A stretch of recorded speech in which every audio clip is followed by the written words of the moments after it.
नमस्कार। जनमत हरियाणा में आपका स्वागत है। मैं हूं कमलकांत और आज हम फिर हाजिर हैं 2 सीटों को लेकर और हरियाणा की राजनीतिक परिस्थिति को लेकर। आज हरियाणा में जो पॉलिटिकल घटनाएं हो रही हैं, कल देर शाम जो है वो कांग्रेस की टिकटें जारी हुई। जितने एमएलए थे, 32 उम्मीदवारों के नाम जारी किए गए। जितने एमएलए थे सबके नाम रिपीट कर दिए गए। सिटिंग गेटिंग का फार्मूला अपनाया गया, जो एमएलए है उसको टिकट मिलेगी। और इसके अलावा 4 और लोगों को टिकट दिया गया, जिनमें से 2 बाहरी पार्टियों से आए थे, जेजेपी से आए हुए थे, एक शाहबाद से और एक नीलोखेड़ी से, दोनों इंडिपेंडेंट थे। उनको टिकट दिया गया। विनेश फोगाट को टिकट दिया गया। और इसके अलावा पार्टी के जो अध्यक्ष हैं उदय भान को, वो पिछली बार चुनाव हार गए थे, उनको भी टिकट दिया गया। उसके बाद कांग्रेस में भी बगावत शुरू हुई, लेकिन वो बगावत उस स्तर की नहीं थी जो बीजेपी में हुई। खास बात यह है क्योंकि वो एमएलएस थे, तो मुझे लगता है कि एमएलएस के होने की वजह से छोटी मोटी बगावत तो हो रही है, लेकिन बड़ी बगावत नहीं हुई। बड़ौदा में खास तौर पर 2 जो दावेदार थे, उन्होंने कहा कि हमें धोखा दिया गया है और हम जो है वो अपना अलग रास्ता अपनाएंगे। इसके अलावा बहादुरगढ़ से राजेश जून ने भी कहा कि मैं इंडिपेंडेंट चुनाव लड़ूंगा। ये छोटी बगावत कांग्रेस में भी हुई, लेकिन असली तब देखना होगा जब बाकी सीटों के नाम आएंगे जहां पार्टी के विधायक नहीं है। जैसा मैंने बताया, बीजेपी में भी बच्चन सिंह आर्य ने आज इंडिपेंडेंट के रूप में सफीदों से अपना चुनाव के लिए आवेदन कर दिया, इंडिपेंडेंट के रूप में। तो कुल जमा खबरें ये हैं, कांग्रेस की अगली लिस्ट जो है वो सोमवार को आने की बात है। बीजेपी को भी सोमवार को ही आएगी। तो इन पर टिप्पणी लेते हैं अपने विशेषज्ञों से। हमारे विशेषज्ञों से आप जानते हैं, परिचय की जरूरत नहीं है। पहले चलते हैं प्रेम जी के पास। प्रेम जी, कांग्रेस की टिकट पर और बगावत पर क्या कहेंगे? देखिए कमल जी, कांग्रेस पार्टी ने बड़ी सावधानी से सूची निकाली है, पहली सूची। और उन्होंने अपने जी। सारे सिटिंग एमएलए को, बेशक उनमें से कुछ के खिलाफ केसेस भी पेंडिंग है, फिर भी उन्होंने अपने हर प्रत्याशी के लिए जो जो सिटिंग एमएलए थे, उस सिटिंग गेटिंग में 28 के 28 विधायकों को वो टिकट दिलवाने में कामयाब हुए हैं। और जो जी। 2 विधायक आपने कहा, एक जननायक जनता पार्टी के शाहबाद से रामकंठ काला, और दूसरे धर्मपाल गौंदर जो निर्दलीय विधायक बने थे नीलोखेड़ी से, उन दोनों को समायोजित किया गया है। और एक अंतर्राष्ट्रीय खिलाड़ी विनेश फोगाट, जिनका लगता था, एक दिन पहले ही पता चल गया था कि वो कैंडिडेट होने वाली है, वैसे तो बहुत पहले से अंदाजा चल गया था। उनको उनके ससुराल का जो निर्वाचन क्षेत्र है जुलाना, वहां से प्रत्याशी बनाया गया है। और जहां तक रही बगावत की बात, बगावत का मामला शुरू होगा जब आपका पूरी लिस्टें आ जाएंगी। और यही एक कारण मैं विलंब का भी मानता हूँ कि सूचियों में विलंब कहीं इसी वजह से हो रहा है कि कहीं वो बगावत करने वाले लोगों को कम से कम समय मिले और वो आस लगाए बैठे रहे कि शायद सूची में नाम आ जाएगा। हालांकि ज्यादातर लोगों को आभास हो चुका है, ज्यादातर निर्वाचन क्षेत्रों में जिन जिन प्रत्याशियों के टिकट फाइनल होने हैं, उन लोगों को संदेश जा चुके हैं और वो लोग अपने काम पे लगे हुए हैं। परंतु फिर भी बहुत सारे लोग दूसरे छोटे दलों से संपर्क में हैं कि यहाँ से जाएंगे तो वहां जाकर के कहीं ना कहीं एडजस्टमेंट मिल जाएगी।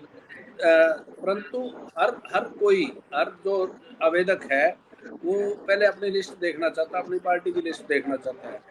और अगले 2 दिन हरियाणा के लिए 8 तारीख से 10 तारीख तक का जो समय है, वो बहुत क्रूशियल आपको पॉलिटिकल सिनेरियो दिखेगा कि भगदड़ वाली बात एक जगह नहीं होती, भगदड़ सब जगह होती है। और जब आप अंतिम सूची प्रकाशित करेंगे, हो सकता है वो 11 तारीख को ही आए, क्योंकि 12 तारीख अंतिम दिवस है नामांकन का। और बहुत सारे प्रत्याशी उस इंतजार में रहते हैं और अपने कागज तैयार करके बैठे होते हैं, केवल पार्टी का नाम बदलना है। एफिडेविट आजकल, क्योंकि आईटी का जमाना है, कंप्यूटर में, लैपटॉप में सबने अपने एफिडेविट और सब वो तैयार करके रखा हुआ है। प्रिंट आउट लेना है, नाम बदलना है, पार्टी ये नहीं है तो ये सिंबल का नाम बदलना है, और वो लोग मैदान में आए ही आएंगे। और इस बार का चुनाव जो है कहीं ना कहीं हरियाणा में हर दृष्टि से रोचक होने वाला है।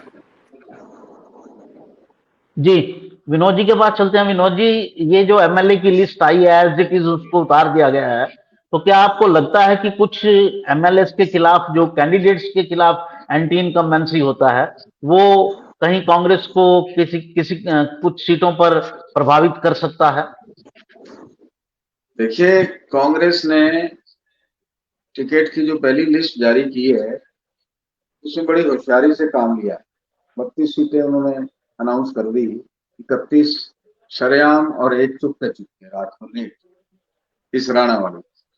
इसमें होशियारी क्या है? इसमें होशियारी है कि जो बीजेपी की 67 आई और जिस तरह से बगावत हुई, तो कांग्रेस ने पहली लिस्ट में उन लोगों को शामिल किया जिनके खिलाफ बगावत की संभावना ना के बराबर थी। एक तो 28 के 28 एमएलए हो गए। अब 4 जो लोग हैं वो क्यों इम्पोर्टेंट है वो भी मैं बता दूंगा। और उन उम्मीदवारों के विरोधियों को भी अंदाजा था कि 99% टिकट इन्हीं को मिलने वाली है, 1% हमारे हिस्से में, तो इसलिए ज्यादा विरोध नहीं हुआ। कांग्रेस ने 28 के 28 एमएलए रिपीट करके दूसरा खेल और खेल दिया कि भाई 28 में शैलजा के भी सिटिंग एमएलए हैं और हुड्डा साहब के भी सिटिंग एमएलए हैं। तो जब सिटिंग गेटिंग का फार्मूला लागू हो गया तो किसी को कोई एतराज ही नहीं किसके गुट को कितनी टिकटें मिली, गुट अपने आप खत्म हो गया। यानी हुड्डा के गुट में ऑटोमेटिकली पहले से ही स्ट्रेंथ हुड्डा गुट की ज्यादा है, शैलजा गुट की स्ट्रेंथ कम है, तो ऑटोमेटिकली ये विवाद भी नहीं बना कि ये शैलजा को इतनी मिली और हुड्डा को इतनी मिली। तो ये है, हालांकि 2 दिन की शांति है, ये फॉरएवर शांति नहीं है, लेकिन ये 2 दिन की शांति है। पर 2 दिन की शांति भी साइकोलॉजिकल वार में उनको एज देती है कि शोर नहीं हुआ, नंबर 1। नंबर 2, जहां से शोर हुआ वो शोर भी अजीब किस्म का शोर है। जैसे बहादुरगढ़ से शोर है, तो कोई ये शोर होना ही था। राजेश जो पिछले 6 महीने से पूरी चुनाव की प्रैक्टिकल तैयारी कर रहे हैं। एक तो होता है ना थ्योरेटिकल तैयारी की मैं लड़ूंगा, एक होता है प्रैक्टिकल तैयारी। तो वो अपना उन्होंने 6 महीने से अपना खटाखट वाला काम जो है ना वो चालू कर रखा है। तो चाहे टिकट उनको मिलती नहीं मिलती, वो पहले से ही प्रिपेयर है कि मुझे चुनाव लड़ना है, तो इसलिए उसको भी आप बड़ी बगावत नहीं कह सकते। दूसरी बात रही बड़ौदा की। बड़ौदा से कपूर सिंह नरवाल पिछली बार भी कांग्रेस के उम्मीदवार थे। यहाँ मैं कहना चाहूंगा कि जो राजयोग होता है ना, इसमें भाग्य का बड़ा रोल होता है। एक तो नायब सिंह सैनी का भाग्य देखो और एक कपूर सिंह नरवाल का भाग्य देखो, जमीन आसमान का अंतर है। बड़ौदा में विनोद जी, अगर आप थोड़ा आगे आ जाएंगे तो ठीक हो जाएगा, आवाज ऊपर नीचे हो रही है। बड़ौदा में 3.5 साल पहले चुनाव हुआ, बाई इलेक्शन हुआ। बीजेपी ने, मुख्यमंत्री ने, मनोहर लाल ने कपूर सिंह नरवाल को बुला के कह दिया कि मैं तेरी टिकट के अलावा दूसरी पर विचार नहीं करूंगा, तुझे चिट्ठी चाहिए तो आज ही ले जा, जब अनाउंस होती रहेगी तो चिट्ठी टिकट की आज ले जा। और उससे काम की लिस्टें भी ले ली और बड़ौदा की जो भी बड़ौदा के काम पेंडिंग थे, जो कपूर सिंह नरवाल की नजर में थे होने चाहिए, वो काम भी शुरू हो गए। लेकिन 10 दिन के बाद कपूर सिंह नरवाल के दिमाग में किसी ने डाल दी, चाहे तो टिकट बीजेपी की ले आ, लेकिन यहाँ तो वोट कांग्रेस का है, कांग्रेस ही जीतेगी, तो क्यों अपना टाइम खराब करता है, क्यों पोजीशन खराब करता है। समझा दिया, उसकी समझ में आ गया, तो वो बीजेपी के हाथ से खिसक गया, कैंडिडेट ही खिसक गया। ये पहला चुनाव है जहां सत्ताधारी पार्टी के हाथ से कैंडिडेट खिसक गया जी। और बीजेपी को मजबूरन योगेश्वर दत्त को टिकट देनी पड़ी। कपूर सिंह नरवाल भूपेंद्र सिंह हुड्डा के भरोसे बैठे रहे कि मेरे को टिकट मिलेगी, कांग्रेस में शामिल हो गए। और ऐसा लग भी नहीं रहा था कि कपूर सिंह नरवाल को टिकट कांग्रेस नहीं देगी। लेकिन भूपेंद्र सिंह हुड्डा के घर में 2 फैक्टर चलते। कपूर सिंह नरवाल आए इंडियन नेशनल, भूपेंद्र सिंह हुड्डा एक तो विनेबिलिटी देखते हैं और एक लॉयल्टी देखते हैं, और एक आफ्टर लॉयल्टी चैप्टर होता है कि आपके लिए ये हांगा लगाएगा, नारा लगाएगा कि नहीं। पॉलिटिकल सिचुएशन क्या होती है, कई बार मुख्यमंत्री के खिलाफ भी, सिटिंग मुख्यमंत्री के खिलाफ भी विद्रोह हो जाता है।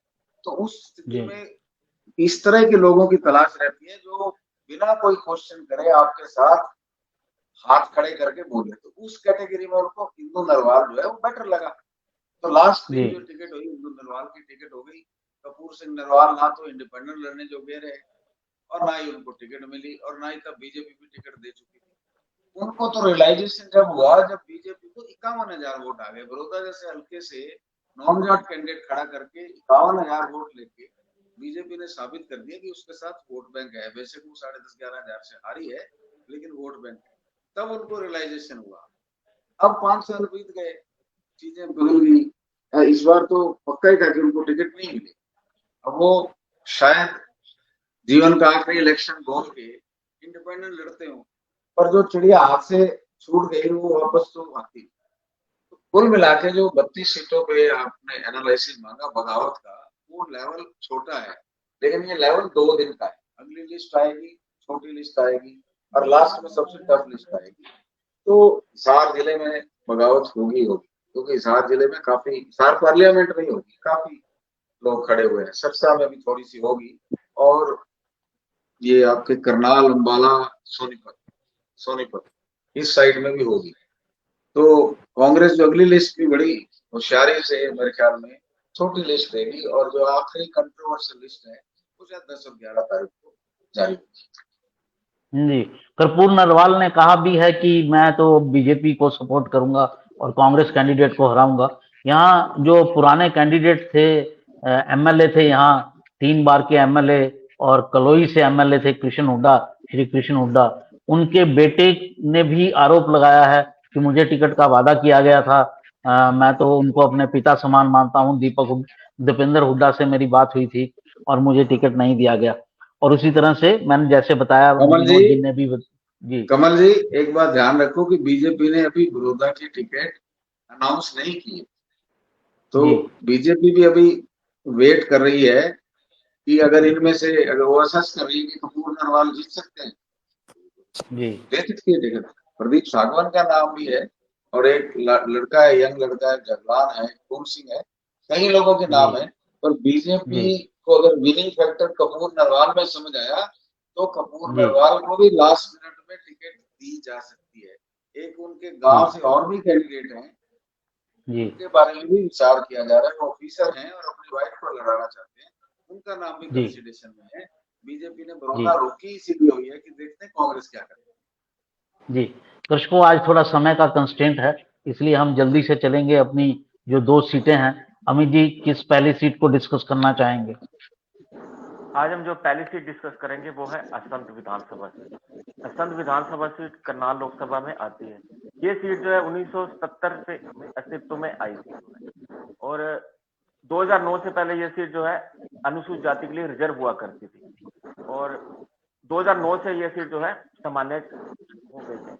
अब बात करें जैसे कि इस सीट से जो है 3 बार लगातार जो है, जो अब कृष्ण लाल पंवार जो अब फिलहाल बीजेपी की टिकट पर इसाना से चुनाव लड़ रहे हैं, वो नैलो की टिकट पर, लोकदल की टिकट पर 3 बार लगातार जीते। 91, 96 और 2000 का विधानसभा चुनाव वो लगातार इस सीट से जीते। और हम बात करें कांग्रेस की बात है, कांग्रेस इस सीट पर 2 बारी जीत दर्ज कर पाई है, एक बार 2005 में और एक बार अभी 2019 के विधानसभा चुनाव में। 2 बार कांग्रेस ने इस सीट पर जीत दर्ज की है। ज्यादातर इस सीट पर जो है लोकदल का ही जो है कब्जा रहा इस विधानसभा से। अब बात करें जैसे कि ये ग्रामीण सीट ही है, और 10% तक असंध कस्बा ही आता है, बाकी सब बड़े बड़े गांव है, जैसे जुंडला है, बल्ला है, सालवन है, मुनक है, इससे कई बड़े गांव जो है इस विधानसभा सीट में आते हैं। इसका एरिया भी काफी है जो है इस विधानसभा सीट में। अब अच्छा की बात ये भी कहूँ कि इस सीट पर अभी परिसीमन के बाद जितने भी कंटेस्ट हुए, क्लोज कंटेस्ट हुए हैं। जैसे पिछली बार जो अपने वो जीते शमशेर सिंह गोभी, जो अब इस बार भी कांग्रेस के उम्मीदवार है, शमशेर गोभी 1700 वोटों के अंतर से ही जीत पाए थे। उससे पहले जो बीजेपी टिकट जी 2014 में बीजेपी बख्शी सिंह विर्क जीते, वो भी जो है 46 वोटों से ही जीत पाए थे, कोई बड़े अंतर से जीत दर्ज नहीं की थी। जी, तो ये सीट जो है, इसको मैं घुमंतु सीट मानता हूँ। ये सीट पिछले 3 बार में 3 अलग अलग लोगों के पास गई है, और पिछले 2 चुनावों में इस पर बीएसपी ने बहुत अच्छा वोट हासिल किया है। इस बार 2 कैंडिडेट जो यहाँ से खड़े हैं, शमशेर सिंह गोगी कांग्रेस ने डिक्लेयर कर दिया है, और बीएसपी ने भी गोपाल सिंह राणा को यहाँ पर खड़ा कर दिया है। यहाँ पर जो जनसंख्या का अनुपात है, वो भी बहुत मिक्स किस्म का है। ब्राह्मण है, रोड है, जट सिख हैं, जाट हैं, सबकी संख्या लगभग 10-10% के आसपास है। तो इस सीट पर कैसा मुकाबला आप देखते हैं? प्रेम जी, क्या कहेंगे इस सीट के बारे में? देखिए कमल जी, असंध जो है 1977 में अस्तित्व में आई, और असंध में 1977 से लेकर के 2005 तक लगातार लोकदल या इंडियन नेशनल लोकदल इस सीट पे जीतता रहा। 2005 में राजरानी पूनम कांग्रेस की वहां विजयी रही, उसके बाद अगर आप देखेंगे यहाँ से 3 बार कृष्णलाल पवार इंडियन नेशनल लोकदल के विधायक बने। एक बार जनहित कांग्रेस, जो भी नाम था भजनलाल जी वाली कांग्रेस का, उनके जिलेराम शर्मा जीते थे, आजकल भाजपा में है। 2009 में उनका यहाँ से बहुत कम मार्जिन से वो, जैसा अभी जी आप बता रहे थे कि यहाँ जो जातीय समीकरण है वो लगभग 5 जातियां एक जैसी है, लगभग बराबर उनकी संख्या है। 15,000 से लेके 22,000 के बीच में, 2,000 कम 2,000 ज्यादा, इस तरह से है। और यहाँ बड़ा कस्बा एक असंध है, एक झुंडला है, और उसके अलावा बड़े गांव हैं, जिसमें सालवन एक बड़ा गांव है जिसमें 15,000 के करीब वोट है, 12,000 के करीब बड़ा गांव में है। उसके अलावा एक और 3-4 बड़े बड़े गांव जिनका मैं उल्लेख करूंगा। राहड़ा एक बड़ा गांव है, और उपलाना बड़ा गांव है। उपलाना गांव रामपाल सिंह का पैतृक गांव है, और उन्हीं का भतीजा भारतीय जनता पार्टी का जिला अध्यक्ष है, योगेंद्र योगी। और ये राजनीतिक रूप से जागरूक तो रहा है विधानसभा क्षेत्र। पहले 1977 से ये पहले कुंडरी विधानसभा क्षेत्र का हिस्सा था, और लगातार यहाँ बदलाव बहुत ज्यादा कभी देखने को नहीं मिला। 3 चुनाव की आप बात कर रहे हैं, 3 चुनाव में बदलाव इसलिए था क्योंकि एक तो जनरल हुआ था, ये रिजर्व से जनरल हुआ, और जनरल कॉन्स्टिट्यूंसी बनते ही एक होड़ सी मच गई। सारे लोगों ने, इतने नामांकन वहां हुए थे, 5 प्रत्याशी 1,500-2,000 हजार के अंतर पे थे।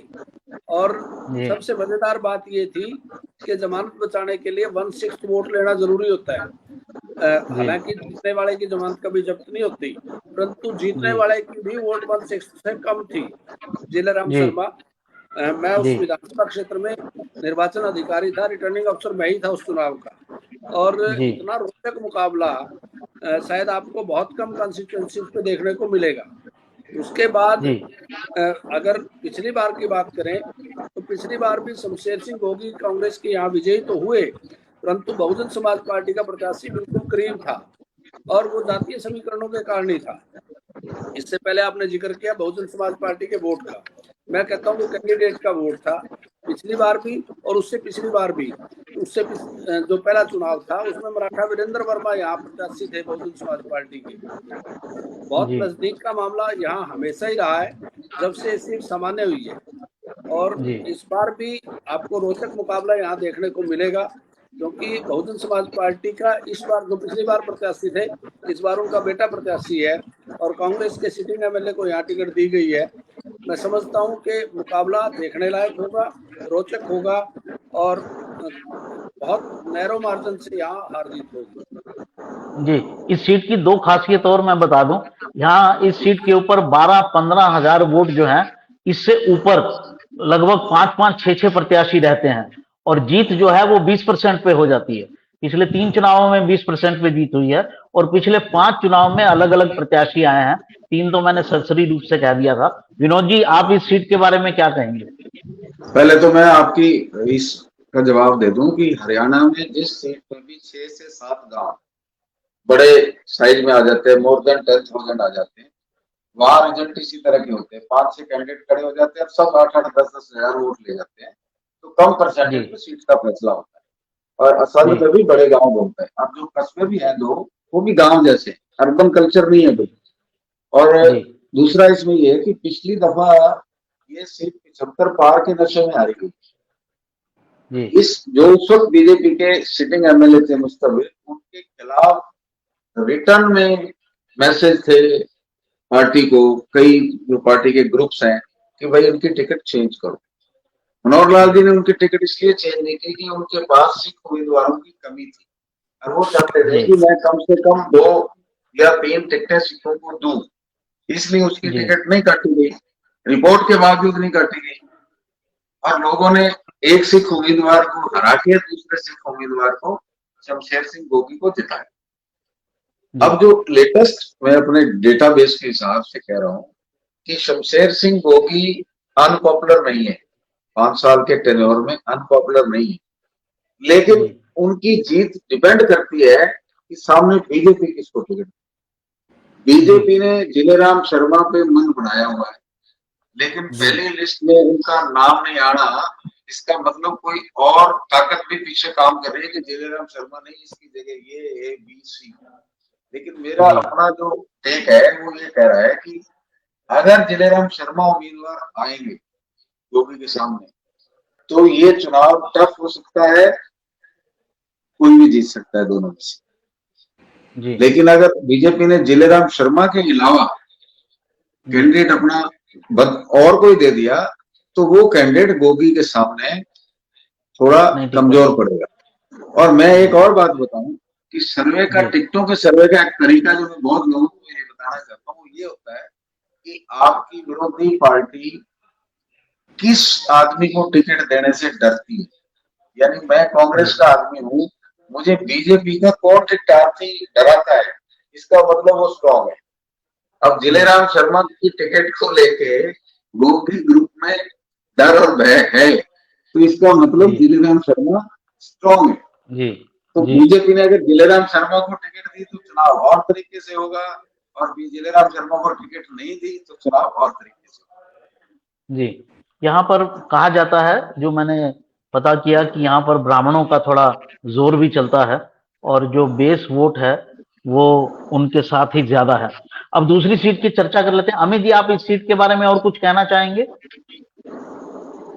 इस सीट के बारे में ये कहता हूँ वसंत का कि लोकसभा चुनाव में भी जो है मनोहर लाल खट्टर जी को सीट पर कम ही अंतर से जीत मिली। आप 1150 वोट की ही वो असम विधानसभा सीट से लीड ले पाए थे लोकसभा के इलेक्शन में। और बाकी मैं कहा था कि ये सीट जो है बड़े 3-4 कैंडिडेट जरूर ऐसे जो थोड़े थोड़े मार्जिन है, मतलब बहुत कम मार्जिन से जीती जाती रही है।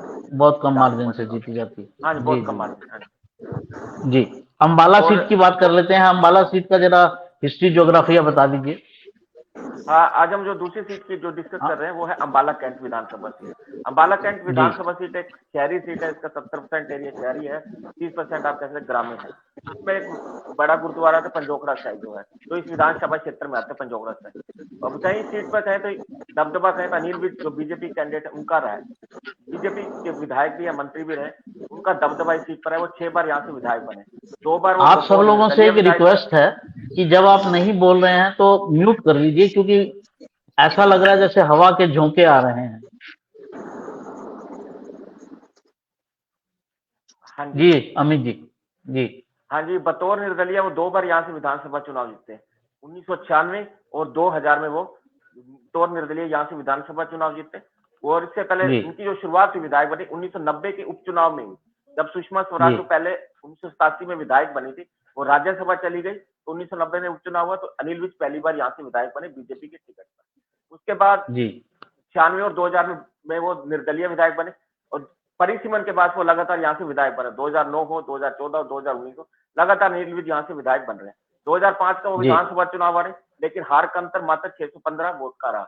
उसके बाद 1991 में भी हारे थे वो बीजेपी के टिकट पर, लेकिन 2005 में जो हार हुई उनकी, वो बतौर निर्दलीय उम्मीदवार हुई। बीजेपी के टिकट पर वो नहीं हारे, जो है बतौर 19 निर्दलीय उम्मीदवार हारे। सुषमा स्वराज यहाँ से 2 बार बनी, 1987 के विधानसभा चुनाव और 1970 के विधानसभा चुनाव से यहाँ से वो विधायक रही। लेकिन इस बार कहा जा रहा है कि अनिल विज को यहाँ कड़े मुकाबले का सामना करना पड़ सकता है। यहाँ से उम्मीद यही है कि कांग्रेस की तरफ से जो है चित्रा सरवारा ही उम्मीदवार होंगी। कांग्रेस में टिकने की संभावना ये है कि पूर्व मंत्री निर्मल सिंह की बेटी चित्रा सरवारा यहाँ से उम्मीदवार होंगी। पिछली बार भी वो अंबाला कैंट से चुनाव लड़ी थी और अच्छे वोट लेकर गई थी, तो इस बार कड़ा मुकाबला हो सकता है। और एक बात ये भी है कि लोकसभा चुनाव में बीजेपी की यहाँ से जीत का अंतर काफी कम रहा, 3000 वोटों से बीजेपी यहाँ से लीड ले पाई थी, जो है अपने अंबाला कैंट विधानसभा सीट से। जी, इसका कारण शायद ये था क्योंकि अनिल विज नाराज थे। यहाँ पर 14 बार एक उपचुनाव मिलाकर 14 बार चुनाव हुए हैं, जिनमें से 9 बार बीजेपी जीती है, और उसमें से 6 बार अनिल विज जीते हैं, 2 बार इंडिपेंडेंट, बाकी बार बीजेपी की तरफ से। और वो चौधरी निर्मल सिंह और उनकी बेटी चित्रा सरवारा को 2 चुनावों में हरवा, 2-3 चुनावों में हार, मतलब उनके सामने खड़े हुए थे और जीते थे। तो ये परिस्थिति है। प्रेम जी के पास चलते हैं। प्रेम जी, क्या कहेंगे, इस बार यहाँ अनिल विज के जीतने की कोई संभावना है? लोकसभा में जैसे बताया अमित जी ने, जो मार्जिन था बहुत कम रहा था, अनएक्सपेक्टेडली कम रहा था। देखिए कमल जी, अम्बाड़ा विधानसभा क्षेत्र परंपरागत रूप से, अम्बाड़ा छावनी की मैं बात कर रहा हूँ, पंजाबी बहुल क्षेत्र होने के कारण यहाँ 2 बार को छोड़ करके, एक सुषमा स्वराज जी 2 बार बनी, एक बार डीके बंसल जीते, बाकी हर बार पंजाबी विधायक यहाँ से बना है। और वही क्योंकि मतदाताओं का एक माइंडसेट वहाँ बना हुआ है। भारतीय जनता पार्टी को शुरुआती दौर से ही अगर आप देखेंगे, यहाँ लाला भगवान दास और धमीजा जी के बीच मुकाबले होते रहे। उसके बाद सुषमा स्वराज जी 1977 में जब आई तो वो सबसे युवा विधायक बनी थी और मंत्री बनी थी हरियाणा की चौधरी देवीलाल की सरकार में। और उसके बाद दोबारा वो 1987 में यहाँ से चुनाव जीती। उसके बीच में एक चुनाव धमीजा जी जीते और उससे पहले लाला भगवान दास जी यहाँ से चुनाव जीतते थे। आपने वो बहुत कम लोग देखे होंगे सलवार पहनने वाले लोग, वो हमेशा उनका जो कॉस्ट्यूम था वो वही रहता था और वो आम आदमी से जुड़े हुए थे। उसी तरह से अनिल विज जी भी आम आदमी से जुड़ करके चलते हैं और उनकी राजनीति बड़ी अलग तरह की है। भारतीय जनता पार्टी की बजाय वो निर्दलीय चुनाव जब भी जीतते हैं वो ज्यादा वोट से जीतते हैं और अनिल विज का अपना प्रभाव है, वहां भारतीय जनता पार्टी का कोई प्रभाव बचा नहीं है। आज भी स्थिति वही है। आप अनिल विज को इग्नोर जब करते हैं तो कहीं ना कहीं नुकसान भारतीय जनता पार्टी को होता है। और इस बार भी बार ये कहा गया था कि अनिल विज जी को खुडे लाइन लगा दिया जाएगा, उनको निकाल दिया जाएगा। मैं समझता हूं कि अनिल विज के अलावा भारतीय जनता पार्टी के पास कोई विकल्प ही नहीं है।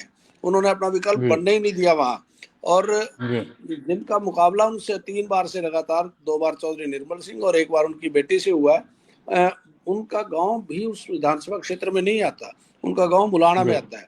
और चौधरी निर्मल सिंह का जो विधानसभा क्षेत्र था वो नग्गल होता था, जो अब अम्बाला शहर का हिस्सा है। उनका विधानसभा क्षेत्र टूटने से और उनकी राजनीति पे बहुत गहरा प्रभाव पड़ा। मैं कहता हूं कि उनकी राजनीति एक तरह से खत्म करने की कोशिश हुई और निर्मल सिंह ने फिर भी सरवाइव किया। पिछली बार चौधरी निर्मल सिंह और उनकी बेटी दोनों इंडिपेंडेंट चुनाव लड़े, कांग्रेस पार्टी ने उनको टिकट नहीं दिया था और दोनों ने 50,000। इस बार टिकट मिल सकता है क्या? इस बार टिकट और कोई ऑप्शन कांग्रेस के पास भी नहीं है, क्योंकि कांग्रेस के कैंडिडेट की लगातार जमानत जब्त हुई है, अम्बाड़ा सिटी में भी, अम्बाड़ा कैंट में भी। और इतनी दुर्दशा हुई थी कि आप सोच भी नहीं सकते कि राष्ट्रीय पार्टी के प्रत्याशी के साथ ऐसा हो सकता है। इस बार मैं समझता हूं कि चित्रा सरवारा वहां कांग्रेस की प्रत्याशी होंगी और मुकाबला कड़ा होगा, रोचक होगा। और कहीं ना कहीं अनिल विज जी के खिलाफ भी बहुत रोष है लोगों में, खासतौर से किसानों में। आप अमित जी ने बताया पंजोखड़ा साहब जो क्षेत्र है वो सिखों के गांव है और आज भी पंजाब का किसान अम्बाड़ा शहर के सीमा पे बैठा हुआ है और लगातार आप उस संघर्ष को भी अगर देखते हो तो वो बहुत लंबा संघर्ष उनके बिल्कुल। और उन्होंने ये जो बैरिकेडिंग हुई, रोड जाम हुए, उसका दोष भी वो अनिल विज को देते हैं उसमें। बाकी सरकार, लेकिन यहाँ का जातीय समीकरण कुछ इस तरह का है कि जाट सिख या जाट मतदाता यहाँ पर बहुत असर नहीं डाल सकता है।